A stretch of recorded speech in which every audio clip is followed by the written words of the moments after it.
I read the book Botany of Desire, A Plant's Eye View of the World by Michael Pollan. This was published by Random House Incorporated in 2001. So this book, Pollan talks about the apple, the tulip, the marijuana plant, and the potato. And he talks about how these and us humans are kind of in a mutual benefit type relationship. So Pollan was a gardener and he grew all of these plants, so he has that familiarity aspect of it. And the chapters are kind of laid out.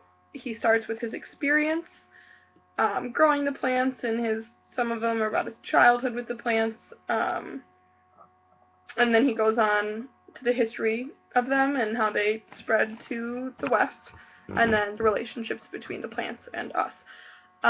So the first chapter was about the apple. So its desire that it gives us is sweetness. He talked a lot about Johnny Appleseed, who spread the apples throughout the U.S.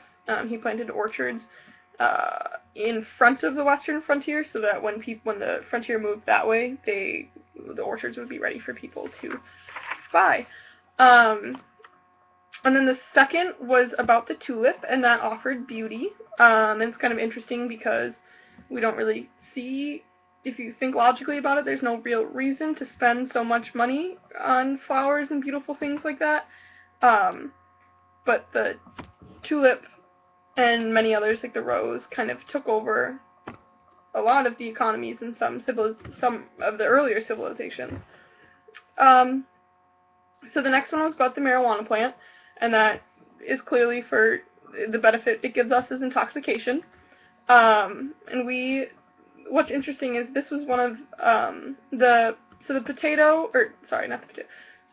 tulip, we didn't really change its evolution pattern we didn't consciously change it, we just kept growing it and growing it. The apple we had to domesticate because it was wild, and so we consciously domesticated it. But the pot plant, we actually consciously evolved it and changed it. We wanted a higher THC content, so we made that happen. We wanted bigger buds, so we make that happen, and that's something in today's economy that's really big, is changing the aspect of it. And it started its huge evolutionary change when we started cracking down on people for growing it, because then it was moved indoors, and the growing there is a lot easier. So yeah, just a brief overview of that, and then the last chapter was the potato, and that obviously offers us nutrition, and that's been a key part in many societies for all of time since the potato came around. It kind of grows in a more it grows not just one type of potato all in the same patch. It grows many different kinds. So we're trying to domesticate that into being, we just want to grow one type of potato in a single patch. So that's kind of our feat there. So that's just a brief overview of the book. So as for the analysis, I would say the main objective of this book is to show that humans are benefiting plants almost as much as plants are benefiting us.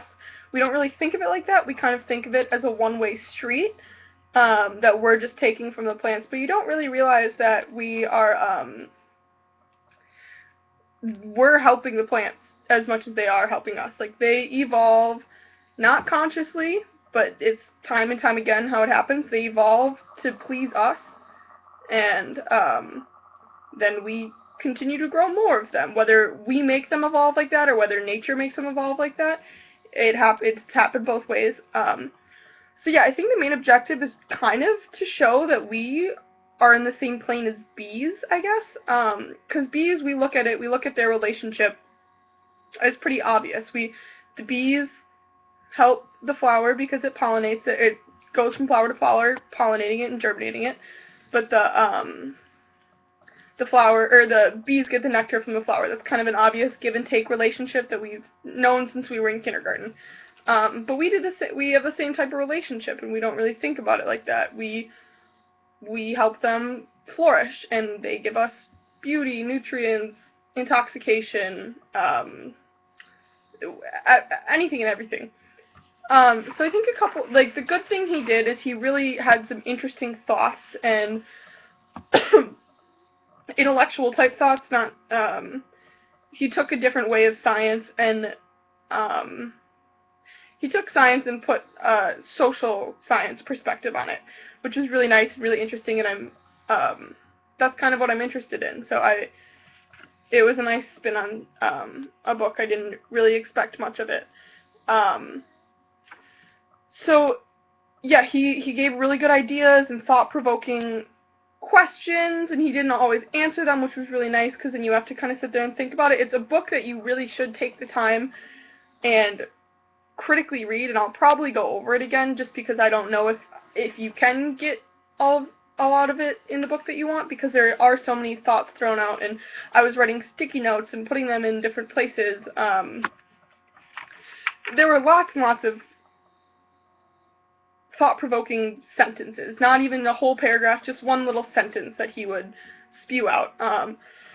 Kind of the bad thing that goes along with that is he was kind of scattered with his ideas, which made for a really, really interesting book, and it was really easy to read, and it was nice to, oh yeah, he had said that before, and pull it into this next chapter, but it was kind of hard to formulate full ideas out of, to put things together and make sense of everything was a bit hard to do with that, but again, it did make for a really interesting read, so good and bad. Make one of it what you'd like. The major theme, I think there's really just one theme, and then it's putting humans on the same level as not necessarily plants, but on the same level as bees, I guess. He kind of brings that, comes up a lot, and just showing that, you know, we're not the total ruler of everything. We are benefiting them just as much as they are us. We evolved to think and have thought. They evolved to have photosynthesis and make energy out of the sun, which we take for granted. Like, that's kind of awesome. I mean, yes, we think, but we can't do that. So yeah, so the major theme is really just putting us on the same level as bees, essentially. I think the intended audience is anyone in college or above that wants to have their brain stimulated and is interested in different ways of thinking. So like I said, I think it could go, anyone in any of the natural sciences or the social sciences would definitely find this interesting, because there are a lot of anthropological, actual quotes from actual anthropologists, and he cites sources from different anthropologists. So it's a nice muddle of the two, of science and social science, natural science and social science. So as to if this made me think differently about anything, definitely. I never really thought of plants as smart, I guess. I mean, I know they're not consciously smart, but the way he puts this book, it makes you think, kind of, yeah, plants are pretty smart. They evolved to benefit us and please us, and it's not a servant relationship, because we give it right back to them. We plant them all over. So it's a give and take. And you don't really think about that ever. At least I hadn't thought about that. And it's kind of de-anthropocentricizing humans, in a way, which is what we've been talking a lot about in this class. That was a nice connection. So I guess in conclusion, I'm just going to read by conclusion. The Botany of Desire is a great book on the mutual benefit relationship between plants and humans. It compares humans to bees in an interesting and anti-anthropocentric way. It's very thought-provoking, and it feels really good to read.